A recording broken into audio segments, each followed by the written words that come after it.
기도하겠습니다. 하나님 아버지, 주님의 사랑을 감사합니다.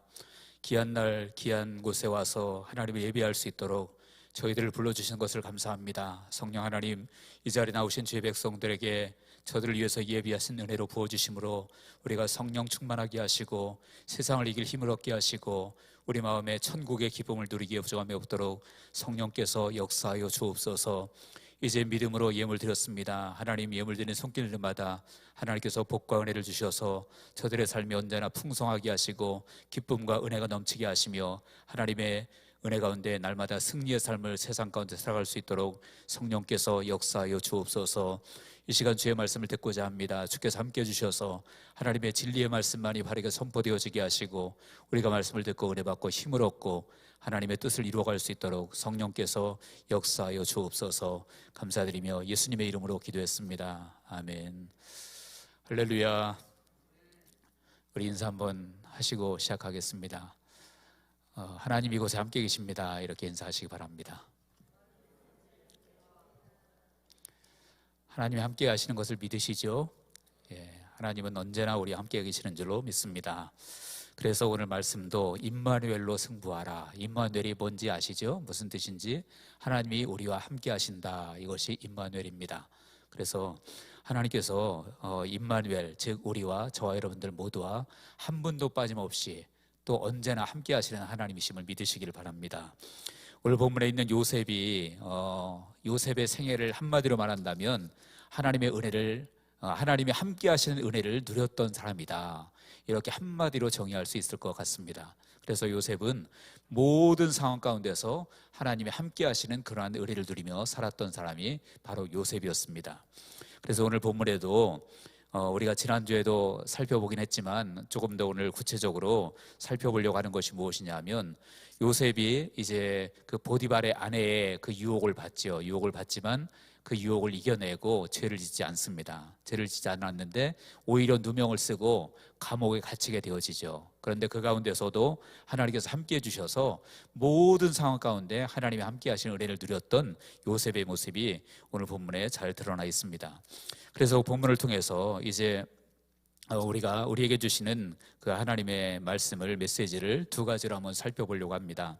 첫 번째는 무엇이냐면 언제나 하나님께 집중하라 라고 하는 것입니다. 우리의 삶은 선택과 집중이 필요하죠. 그래서 언제든지 우리가 다른 거 여러 가지는 선택할 수 있고 또 때에 따라서 집중하는 것이 달라질 수 있지만 그런데 항상 놓치지 말아야 될 것은 하나님께 집중하는 것만큼은 언제 어디서든지 놓치지 말아야 될 줄로 믿습니다. 그래서 우리가 잘못하면 다른 것 때문에 하나님을 놓치기가 쉬운데 절대로 다른 것은 놓쳐도 하나님은 놓치지 않는 저와 여러분들 되어지길 바랍니다. 그래서 하나님께 집중하라. 오늘 본문에 보니까 이 요셉도 잘못하면 하나님을 놓치기가 쉬운 그런 환경에 채워지게 되었습니다. 어떤 환경입니까? 11절에 보니까 그렇게 말씀하고 있죠. 그러할 때 요셉이 그의 일을 하러 그 집에 들어갔더니 그 집 사람은 하나도 거기 없었더라.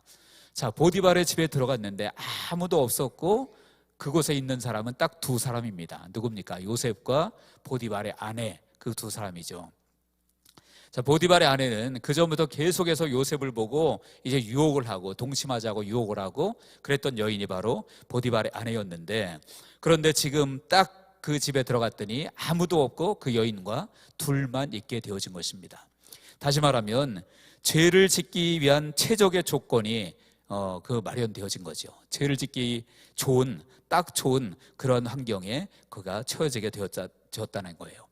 여러분, 우리가 죄 짓기가 언제가 제일 쉽습니까? 우리가 사람이 생각하는 죄와 하나님이 말씀하시는 죄는 약간 다른 면이 있죠. 우리 사람은 무엇을 죄라고 말합니까? 어떤 행위적인 행위가 있을 때만 죄라고 얘기하지만 하나님은 그렇지 않잖아요. 그 죄를 짓고자 하는 마음만 있어도 이미 죄다. 예를 들어 음란이다 그러면 우리 사람은 어떤 음란의 행위가 있어야만 그것을 처벌을 하든지 죄라고 말하지만 하나님은 뭐라고 말씀하시죠? 여인을 보고 음욕을 품은 자마다 이미 마음속에 간음했다 라고 말씀하고 있고 미움도 다른 사람을 미워한 자마다 이미 살인했다라고 말씀하시잖아요. 그래서 하나님이 말씀하시는, 주님이 말씀하시는 죄와 우리가 생각하는 죄가 다를 수 있는데 그런데 하나님이 생각하는 말씀하시는 그런 죄는요 언제가 짓기가 제일 쉽습니까? 자기 혼자 있을 때 그러한 죄를 짓기가 가장 쉽다라는 거예요. 많은 사람이 있을 때는 남들 볼까 봐도 눈치 보고 이것저것 때문에 죄를 안 짓는 경우가 많이 있지만, 혼자 있을 때 죄를 짓는 사람이 참 많아요. 마음의 죄를 짓고 또 행동의 죄를 짓기도 하고 그렇게 하는 경우가 많이 있죠. 그래서 오늘 요셉도 지금 단둘이 그 여인과 둘이 있게 되어지니까 죄를 짓기에 가장 좋은 그런 조건이 만들어졌다라는 거예요. 그런데 우리가 잘 알다시피 요셉은 어떻게 합니까? 그 죄의 유혹에 빠져서 죄를 짓는 것이 아니라 그것을 뛰쳐나오죠. 그 여인이 옷을 붙잡고 늘어지니까 그 옷을 그냥 벗어놓은 채로 그 자리를 도망쳐 나오잖아요. 무엇 때문에 그렇게 할 수 있었겠어요? 요셉이 알았던 것은 무엇이냐면, 여기에 비록 사람들은 아무도 없고 그 여인과 나와 둘밖에 없기 때문에 범죄한다고 해도 아무도 알 수 있는 사람이 없지만, 사람은 없지만, 그런데 요셉이 아는 것은 무엇입니까? 거기에 누가 계셨다는 걸 알고 있는 것입니까? 하나님이 그곳에 계시다는 것을 알고 있는 것이죠. 여러분들, 하나님은 우리의 삶의 모든 것을 보고 계시고 알고 계시는 하나님이심을 믿으시기 바랍니다. 아무도 없는 것 같아도 거기 하나님은 계셔요. 그래서 우리 한번 같이 읽어볼까요? 시편 139편 2절과 3절을 다 같이 읽겠습니다. 시작. 주께서 내가 앉고 일어섬을 아시고 멀리서도 나의 생각을 밝히 아시오며 나의 모든 길과 내가 눕는 것을 살펴보셨으므로 나의 모든 행위를 익히 아시오니. 아멘. 주께서 내가 앉고 일어섬을 아시고 멀리서도 나의 생각을 밝히 아시오며 나의 모든 길과 내가 눕는 것을 살펴보셨으므로 나의 모든 행위를 익히 아시오니. 그러니까 주님은 내가 들어가는 것, 나가는 것, 눕는 것, 일어나는 것, 모든 것 하나하나 모르는 것이 하나도 없다라고 말씀하고 계십니다. 그래서 우리의 모든 일거수일투족을 주님은 다 알고 계신다.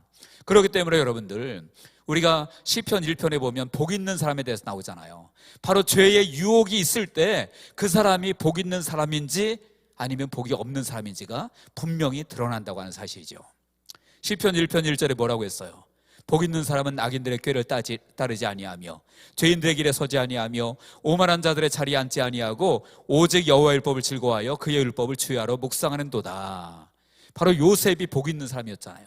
지금 죄를 짓기에 딱 좋은 조건이 되었지만 그는 복 있는 사람이었기 때문에, 하나님이 보고 계시다는 걸 알았기 때문에 악인들의 꾀를 따르지 않고 죄인들의 길에 서지 않고 오만한 자들의 자리에 앉지도 않았다라고, 이렇게 오늘 요셉이 그런 모습을 보이고 있다라는 것이에요. 여러분, 저 여러분들 그런 사람 되어지기를 주님의 이름으로 축원합니다. 비록 세상적인 것은 다른 사람들은 아무도 몰라도 하나님은 다 알고 계신다는 사실을 우리는 기억하셔야 돼요. 그래서 복 있는 사람이 되어서 그럴 때 우리가 죄 짓지 않고 하나님 앞에 올바르게 설 때 우리는 요셉처럼 복 있는 사람이 될 줄로 믿습니다. 그래서 요셉을 볼 때 하나님이 얼마나 기뻐하셨을까요? 여러분, 하나님은요, 우리에 대해서 어떤 마음을 가지고 계시냐면 우리에 대해서 자랑하고 싶은 마음을 가지고 계세요.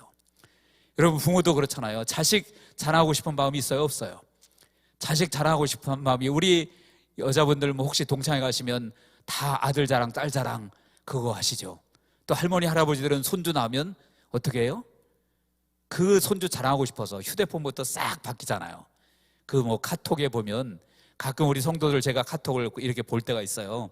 그러면 할머니, 할아버지가 됐다 싶으면 그날부로 사진이 다 바뀌더라고요. 그전에는 뭐 여러 가지 자기 사진도 있고 강아지 사진도 있고 막 그러다가 손주, 손녀들만 봤다면 그냥 사진이, 저도 이제 며칠 안 남았어요. 제 사진 바뀔 때가. 저희 아들이 12월 28일 날, 아니 12월이 왜 나오는지 여기서 2월 28일 날 수술을 해서 우리 아이가, 며느리가 그 아이를 낳기로 했거든요. 그래서 저도 이제 휴대폰 카톡 제 거 유심히 보시기 바랍니다. 사진이 바뀔 거예요, 조만간. 죄송합니다, 쓸데없는 얘기해서. 네, 무슨 얘기 하려고 그러냐면 자식을 자랑하고 싶은 마음이 부모의 마음이고 또 할머니, 할아버지들의 마음이란 얘기예요. 조금만 잘하는 거 있으면 그거 자랑하고 싶어서 근질근질 하잖아요, 우리 입이. 근데 여러분, 그게 사실은 우리 부모만 그런 것이 아니라 하나님도 그러하시다는 거예요. 우리가 정말 하나님 앞에 바르게 서고 잘 서고 똑바로 서면 하나님이 우리를 자랑하고 싶어서 견딜 수 없어 하시는 분이 우리 하나님이시라는 거예요. 그래서 욥에게, 그 욥이 너무나 하나님을 경외하는 삶을 사니까 하나님이 마귀에게까지 자랑하잖아요. 같이 한번 읽어볼까요? 욥기 1장 8절을 다 같이 읽습니다. 시작. 여호와께서 사탄에게 이르시되 내가 내 종 욥을 주의하여 보았느냐. 그와 같이 온전하고 정직하여 하나님을 경외하며 악에서 떠난 자는 세상에 없느니라. 아멘. 하나님께서 누구에게까지 자랑하고 있습니까? 지금 사탄에게, 마귀에게 내가 내 종 욥을 유의하여 보았느냐. 그와 같이 온전하고 정직하여 하나님을 경외하며 악에서 떠난 자가 세상에 없느니라 라고 말하면서 욥을 막 자랑하고 그러잖아요. 여러분들이, 저와 여러분들이 그러한 자랑거리가 되어지기를 주의 이름으로 축원합니다. 그래서 요셉처럼 살 때 우리가 하나님이 우리를 자랑하고 싶어하는 그러한 사람이 되어지는 거예요. 그래서 요셉이 이제는 그런 죄를 거부하고 죄의 유혹을 이겨내고 마침내 승리한 사람이 되었는데, 근데 여러분들, 이렇게 되니까 거절당한 그 보디발의 아내가 어떻게 행동합니까? 이제는 그 보디발의 아내가 이제는 분노가 생겼어요. 그래서 모든 죄를 지금 누구에게 뒤집어 씌웁니까? 요셉에게 뒤집어 씌워요. 요셉은 그 여인이 옷을 잡아 끄니까 그 옷을 벗어놓고 도망했는데, 그 여인은 어떻게 하죠? 그 옷을 증거물로 삼아서 요셉이 나에게 들어와서 나를 겁탈하려고 했는데 내가 소리 지르니까 이 옷 벗어놓고 도망갔다. 그러면서 요셉에게 모든 죄를 뒤집어 씌웁니다. 여러분, 여기서 그 범죄하는 사람들이 두 가지 종류가 있습니다. 범죄하고 난 다음에 두 가지 종류의 사람들이 있는데, 하나는 뭐냐면 지금 이 보디발의 아내처럼 모든 죄를 남에게 뒤집어 씌우는 사람들이 있어요. 모든 죄를, 자기의 죄를 감추기 위해서 남에게 뒤집어 씌우는 사람들이 있어요. 성경에 보면 대표로 첫 인간이었던 아담과 하와가 그랬잖아요. 하와가 뭐라고 그랬습니까? 왜 따먹었냐? 그랬더니 저 마귀 때문에 따먹었습니다. 아담은요, 왜 따먹었냐 그랬더니 하나님이 주신 저 여자 때문에 내가 따먹었습니다. 물론 그 말이 아주 틀린 말은 아니지만, 그런데 그게 또 맞는 말입니까? 자기는 그럼 책임이 없나요? 아니요, 자기도 책임 있는 거예요. 아무리 마귀가 유혹했어도 하나님의 말씀을 기준으로 삼았다면 하와가 선악과를 따먹을 일이 없잖아요. 하나님은 따먹지 말라고 분명히 말씀하셨으니까. 또 아담도 마찬가지죠. 아무리 자기 아내가 좋다고 할지라도 하나님의 말씀 붙들고 살았다면 그것을 먹을 이유가 없는 거예요. 그러니까 결국은 그들은 자기 자신의 죄를 다른 존재에게 떠넘기고 있는 거죠. 이것이 바로 원수 마귀에게 속아서 시작된 인간의 모습이에요. 지금 본문에 있는 그 보디발의 아내도 마찬가지였고요. 또 하나님을 믿는 사람들도 때때로는 그런 경우가 있어요. 자기를 합리화시키고 자기 죄를 감추기 위해서 다른 사람에게 덮어 씌우는 경우도 있다라는 거예요. 성경에 보면 모세의 형이었던 아론이 그랬어요. 아론이, 이제는 모세가 그 시내산에 올라가서 40일 동안 금식기도 했었잖아요. 40조 40날을 금식기도 하면서 내려오지 않으니까 밑에 있는 백성들이 아론에게 요구하는 거예요. 야, 이제 모세는 죽었는지 살았는지 알지 못하겠다. 그러니까 우리를 인도한 신을 만들어라. 그랬더니 아론이, 그러면 너희들에게 있는 금붙이 다 가져와봐. 그래서 백성들이 가져오니까 그 금붙이를 가지고 금송아지를 만들어서 이것이 너희를 인도할 신이다. 그러니까 백성들이 그 금송아지 앞에서 막 춤을 추고 난리가 났어요. 그리고 모세가 이제 내려옵니다. 내려오면서 그 모습을 보고 모세가 이제 진노했죠. 진노하면서 아론에게 이게 무슨 일이냐고 물으니까 아론이 대답하는 걸 보세요. 내가 잘못했다고 하는 것이 아니라, 같이 한번 읽어볼게요. 출애굽기 32장 21절에서 24절을 읽습니다. 시작. 모세가 아론에게 이르되 이 백성이 당신에게 어떻게 하였기에 당신이 그들을 큰 죄에 빠지게 하였느냐. 아론이 이르되 내 주여 노하지 마소서. 이 백성의 악함을 당신이 아나이다. 그들이 내게 말하기를 우리를 위하여 우리를 인도할 신을 만들라. 이 모세 곧 우리를 애굽 땅에서 인도하여 낸 사람은 어찌 되었는지 알 수 없노라 하기에 내가 그들에게 이르기를 금이 있는 자는 빼내라 한즉 그들이 그것을 내게로 가져왔기로 내가 불에 던졌더니 이 송아지가 나왔나이다. 아멘. 여러분, 읽으라 그러니까 힘드시죠? 지금 표정이 길다 막 그런 표정이신데, 제가 여러분들에게 읽으라고 하는 이유가 있습니다. 두 가지가 있는데요. 하나는 제가 좀 그 사이에 쉬려고, 그리고 또 하나는 여러분 조는 분들이 계셔서 읽으라고 하는 겁니다. 자, 여러분, 여기에 보니까 이 아론이 뭐라고 대답해요? 지금 모세가 이런 일이 왜 생겼냐, 왜 이런 죄악에 백성들이 빠지게 되었느냐 물으니까 이 아론이 하는 말이, 이 백성이 악한 것을 당신이 알지 않습니까? 그래서 이 사람들이 요구해서 내가 어쩔 수 없이 금붙이로 이것을 만들었습니다. 그것도 자기가 만들었다고 한 것도 아니고 뭐 불에 던졌더니 금송아지가 나왔습니다. 이게 말이 되는 거예요? 전혀 말도 안 되는 엉터리 말을 지금 막 지어내서 하고 있다라는 거죠. 그러니까 자기는 쉽게 말하면 죄가 없고 문제가 없고 어쩔 수 없이 이 사람들 때문에 이렇게 되었다라는 것입니다.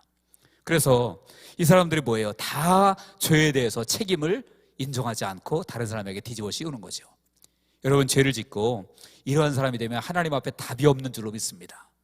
그렇다면 죄를 지었다고 할지라도 우리가 때로는 연약해서 우리들도 죄를 지을 때가 있잖아요. 오늘 요셉은 죄를 이기고 죄를 안 지었지만 다윗은 죄를 지었죠. 죄 유혹을 못 이기고 그 간음의 죄를 지었잖아요. 죄를 지었을 때, 그런데 정말로 하나님 앞에 바로 선 사람은요, 그럴 때라도 회개한단 말이에요. 책임을 돌리지 않고 남에게 돌리지 않고 자기의 죄를 인정하고 회개한다는 거죠. 다윗도 여러분 그런 죄를 지었을 때 나단 선지자가 와서 그 죄에 대해서 책망하잖아요. 비유를 들어가면서 책망을 했을 때 다윗이 자기의 죄를 감추려면 얼마든지 이 나단 선지자를 죽이고 또 다른 뭐 죄를 짓고 죄를 덮으려고 할 수도 있을 겁니다. 왕이니까 얼마든지 가능했겠죠. 그런데 다윗은 어떻게 합니까? 그 자리에서 바로 인정을 해버리고 회개합니다. 그리고 시편 51편이 그 다윗 회개 장인데 거기에 보면 눈물을 흘리면서 침상을 적실 정도로 눈물을 흘리면서 회개했다라고 말하고 있죠. 그러니까 여러분들, 우리가 정말로 하나님 앞에 서 있는 사람은요, 죄를 안 지으면 좋겠지만 죄를 짓는다고 할지라도 그 죄를 인정하고 회개하는 사람인 줄로 믿으시기 바랍니다. 그래서 우리는 약하니까 뭐 저도 목사지만 죄를 안 짓겠습니까? 저도 때로 죄를 짓죠. 입술로, 마음으로, 생각으로, 행동으로 죄를 지을 때 있습니다. 그러나 정말로 하나님을 경외하는 사람이라면 우리가 그럴 때 회개해야 될 줄로 믿습니다. 그럴 때 하나님이 용서하시고 다시 그 사람을 세워주시는 거예요. 근데 죄를 지었음에도 불구하고 그냥 절대 인정 안 하고 오히려 다른 사람에게 뒤집어 씌우고 그러면 답이 없는 거예요. 하나님도 어쩔 수가 없는 거예요. 그런 사람에게는. 저 여러분들은 하나님을 경외하고 하나님 앞에 바로 서기를 주의 이름으로 축원합니다. 그래서 요셉이 바로 그런 사람이었다라는 거죠. 그러므로 여러분, 여기서 알 수 있는 것은 무엇이냐면 요셉은 항상 그의 마음이 누구에게 집중하고 있었냐면 하나님께 집중하고 있었다는 거예요. 어떤 환경이든 간에 하나님께 집중하고 있었다는 거죠. 자기가 보디발에서 집에서 일할 때에도, 그리고 누명을 썼을 때에도, 그럴 때에도 하나님께 집중했고 하나님이 원하시는 것이 무엇인가를 생각했다라는 거예요. 그래서 죄를 안 지을 수 있었고요. 그리고 훗날 누명을 쓰고 이제 감옥에 갇혔지만 나중에 어떻게 됐습니까? 잘 아시겠지만 요셉이 이제 나중에 애국의 국무총리가 되잖아요. 그러면 만약에 요셉의 마음속에 자신을 과거에 괴롭혔던 사람들에게 정치적인 보복을 하려고 했다면 이 보디발도 찾아서 감옥에 집어넣었을 수도 있습니다. 자기를 감옥에, 죄도 없는데 감옥에 집어넣었잖아요. 그리고 보디발의 아내도 찾아서 감옥에 넣을 수도 있어요. 그리고 훗날 형들에게도 자신을 팔아먹은 그 죄를 물어서 형들에게도 응징할 수 있을 것입니다. 그런데 요셉은요, 항상 그 마음속의 중심에 누구를 바라보고 있었냐면 하나님을 바라보고 하나님께 집중하고 있었다는 거예요. 그러니까 자기가 할 수 있는 것도 하지 않고 자기는 늘 하나님이 원하시는 마음을 가지고, 형들이 와서 우리를 살려달라고 도와달라고 했을 때 요셉이 뭐라 그럽니까? 내가 하나님 앞에서 하나님을 대신할 수 있겠습니까? 그렇게 말하잖아요. 저 여러분들도 언제나 하나님을 향하여 집중하시기를 주의 이름으로 축원합니다. 때로 우리가 살면서 죄의 유혹에 빠질 때도 있고요, 억울함을 당할 때도 있고요, 힘든 일을 당할 때도 있고 문제를 만날 때도 있을 거예요. 그렇지만 그럴 때라도 우리의 마음속만큼은 언제나 하나님을 바라보고 하나님께 집중할 수 있는 우리가 되시기를 주의 이름으로 축원합니다. 두 번째로 오늘 말씀을 통해서 오늘 말씀의 제목처럼 임마누엘로 승부하라 라는 거예요. 임마누엘로 승부하라. 자, 요셉은 억울한 누명을 쓰고 요셉의 감옥에 갇힙니다. 감옥에 갇히는데 거기서도 하나님께서 함께 하셨다라고 말씀하고 있죠. 하나님께서 함께 하셨다. 그러니까 그 감옥이 어떻게 됩니까? 요셉에게는 더 이상 감옥이 아니게 된 거예요. 감옥이 아니게 된 거죠. 그 감옥이 요셉에게는 오히려 하나님의 일을 하는 일터가 되어져 버렸어요. 일터가 되어져 버렸죠. 그래서 실제로 그 간수장 2명이 꿈을 꾸었을 때도 그 하나님의 영으로 그가 그 꿈을 해몽하고, 그리고 나중에 그것이 도화선이 되어서 애굽의 국무총리까지 올라가는 그런 장소로 바뀌어져 버리잖아요. 어디가요? 감옥이. 여러분, 우리가 무슨 형무소, 경찰서 이런 감옥에 가지는 않을 수 있을지 모르지만 때로는 우리의 환경이, 우리의 삶의 모양이 감옥처럼 느껴질 때도 있을 수도 있겠죠. 그러면 여러분, 그때 우리가 무엇으로 승부해야 될까요? 임마누엘로 승부해야 될 줄로 믿습니다. 요셉이 그 감옥에 있었지만 거기서 이긴 것은 무엇이냐? 하나님께서 함께 하시는 그 은혜를 누렸기 때문에 그렇습니다. 그래서 우리들도 임마누엘로 승부한다면 우리는 어느 곳에서든지 승리할 수 있을 줄로 믿습니다. 여러분, 우리는 임마누엘 그러면 자꾸 좋은 것만 생각해요. 하나님 나만 함께 하셔서 돈을 얼마를 주셨어, 내가 하나님이 함께 하셔서 내 승진이 되었어, 하나님이 함께 하셔서 내 사업장이 번성되었어. 물론 다 맞습니다. 틀린 말 아니지요. 그런데 하나님이 함께 하시는 것은 그런 부분에서만 함께 하시는 것이 아니라는 거예요. 하나님이 함께 하셔서 나는 감옥에 갔어, 말 돼요, 안 돼요? 안 되는 것 같습니까? 그것도 말이 돼요. 왜냐하면 하나님이 함께 하셔도 감옥에 갈 수 있습니다. 하나님이 함께 하셔도 바다에서 풍랑을 만날 수가 있을까요, 없을까요? 바다에서 풍랑 만날 수 있어요. 바울이 그랬잖아요. 그러니까 하나님이 함께 하셔도요, 사자굴에 던져질 수도 있고, 하나님이 함께 하셔도 감옥에 들어갈 수도 있고, 하나님이 함께 하셔도 어려움을 당할 수도 있다라는 거예요. 하나님은 언제든지 어떤 상황이든지 우리와 함께 하시는 분이세요. 같이 한번 읽어보겠습니다. 시편 139편 8절에서 10절을 다 같이 읽겠습니다. 시작. 내가 하늘에 올라갈지라도 거기 계시며 수월에 내 자리를 펼지라도 거기 계시니이다. 내가 새벽 날개를 치며 바다 끝에 가서 거주할지라도 주의 손이 나를 인도하시며 주의 오른손이 나를 붙드시리이다. 아멘. 여기 보니까 내가 하늘에 올라갈지라도 거기 계시며 스올에 내 자리를 펼지라도 거기 계시니이다. 여기서 하늘과 스올은 반대되는 개념이죠. 하늘은 어떤 공중 하늘을 얘기하는 것이 아니라 하늘의 은혜, 천국의 은혜를 누리는 그런 장소를 말하고, 그 다음에 스올은 뭡니까? 음부, 지옥의 그러한 고통을 그런 당하는 곳을 스올이라고 보통 표현합니다. 그러니까 내가 살면서 하늘의 은혜와 같은 그런 시간을 보낼 때도 있겠지만, 때로는 스월에 내 자리를 펴는 것처럼 어려운 자리를 다 만날 때도 있을 수 있다는 거예요. 그런데 여기 보니까 거기서도 계속 그러잖아요. 거기서도. 여러분, 하나님의 이름을 우리가 호칭을 뭐라고 하죠? 구약에 보면 여호와 하나님 그러죠. 여호와 하나님 그러는데 그 여호와의 뜻이 무엇입니까? 스스로 계신 자도 그런 뜻도 있고요, 하나님은 거기에도 계신 하나님, 그런 의미도 있습니다. 거기에도 계신 하나님, 즉 우리가 어딜 가든지 거기에도 하나님이 계심을 믿으시기 바랍니다. 그래서 정말로 하늘이든지 스올이든지 주님은 함께 하신다. 문제는 그 함께 하시는 주님의 은혜를 내가 누리느냐 누리지 못하느냐에 따라서 우리 인생의 승부가 달라진다는 거예요. 만약에 요셉이 정말 열심히 일했는데 감옥에 갇히고, 누명 쓰고 감옥에 갇히고, 또 감옥에서도 정말 불평불만하고 그랬다면, 그래서 임마누엘을 누리지 못했다면 아마 그는 승리하지 못했을 거예요. 애국의 국무총리는커녕 아마 나중에 어떻게 비극적인 삶을 끝냈을지도 모릅니다. 그 마음에 그냥 고통 가운데 살다가 죽었을 거예요. 그런데 그는 항상 하나님께서 함께 하시는 은혜를 어디서든지 누렸기 때문에 그의 인생은 승리의 인생이 된 줄로 믿습니다. 여러분, 우리들도 임마누엘로 승리하시기를 주의 이름으로 축원합니다. 임마누엘로 승리하면은요, 결국은 우리 인생은 하나님께서 끝내 승리하게 하시고 대박나게 하실 줄로 믿습니다. 여러분들, 주님과 함께 하시는 은혜를 누리시기를 주의 이름으로 축원합니다. 언제든지 좋을 때든지 안 좋을 때든지 마찬가지란 얘기예요.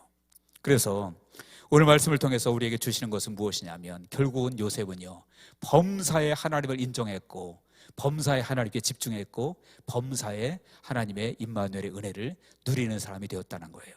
범사의 그를 인정하라, 그래야만 너의 길을 지도하시리라 그러셨죠. 그래서 우리의 삶 가운데 하나님을 언제나 인정하시기를 주의 이름으로 축원합니다. 하나님이 이 자리에, 그렇기 때문에 아까 처음에 인사할 때 하나님이 함께 계신다, 우리는 좋은 일만 있을 때만 그런 표현을 쓰기 좋아하는데 힘들고 어려울 때도 함께 하시는 하나님이십니다.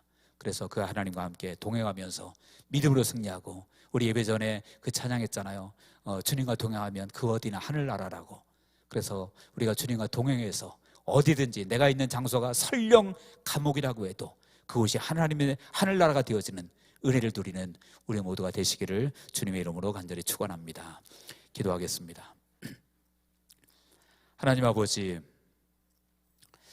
우리가 정말로 모든 상황 속에서 어떤 경우에도 하나님께 집중하고 하나님 바라보고 하나님의 마음을 헤아려 할 수 있는 저희들이 될 수 있도록 성령께서 역사하여 주옵소서. 아버지 하나님이 어떤 경우에도 함께 하시는 하나님을 바라보게 하시고 그 임마누엘로 우리가 아버지여 승부하고 그리고 승리하고 하나님의 뜻을 이루어갈 수 있는 우리 모두가 될 수 있도록 성령께서 역사하여 주옵소서. 감사드리며 예수님의 이름으로 기도합나이다. 아멘.